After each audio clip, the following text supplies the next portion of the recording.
නිවනට ඔබ කැමති නම් නිවන නම් ඔබ ප්‍රාර්ථනා කරන්නේ ඔබම බලන්න ඔබ පන්සිල් පද පහවත් රකින්නවාද කියලා. එතකොට ඔබගේ නිවන් පැතීම ඇත්තක්ද? ඔබ රවටාගෙන නැද්ද?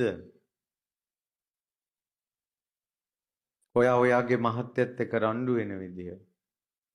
මහත්තයා ඔයාගේ නෝනත් එක්ක රණ්ඩු වෙන විදිය. ඒවත් එක බලනකොට ඔයා නිවන් දකිත්වා කියලා පැතුවේ බොරුවටද?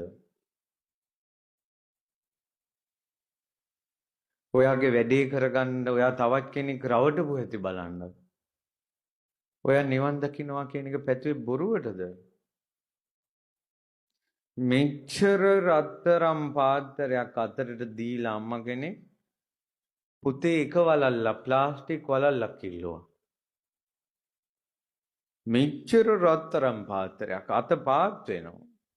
බරට මම බෝධිසත්වෝ කල්පනා කරනවා මම මුන්දෑව රවට්ටලා යන නිවන කොහෙද? සියලු අලලුත් දීලා අතේ තිබ්බ කහවණුත් දීලා කිව්වා අම්මා මට ගඟෙන් ඈතර වෙන්න කහවණුවටක් දෙනවද?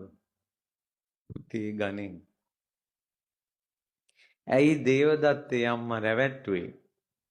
ඇයි බෝධිසත්වයෝ ඔහුව ඒ අම්මව නොරැවට්ටුවේ? බෝධිසත්වයන්ගේ ජීවිතේ හැදෙන්නේ රවට්ටන ජීවිතයක් නෙවෙයි. ඒ අදිෂ්ඨානේ ප්‍රාර්ථනාව අවංක දෙයක්. ඇත්ත දෙයක්. බොරුවක් නෙවෙයි. ඒ නිසා ඒ වගේ අපිට මේ නිවන් දැකීම පිණිස පුරුදු කරගත යුත්තේ මේ අටිපිරිකර පූජා කරන එක නෙවෙයි.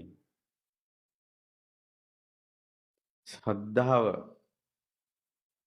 නුවණැති බව, ඍජු බව, කපටි මායා නැති බව, චරිත දෙක තුනක් නැති බව. අපිම අපේ ජීවිතේ බලන්න.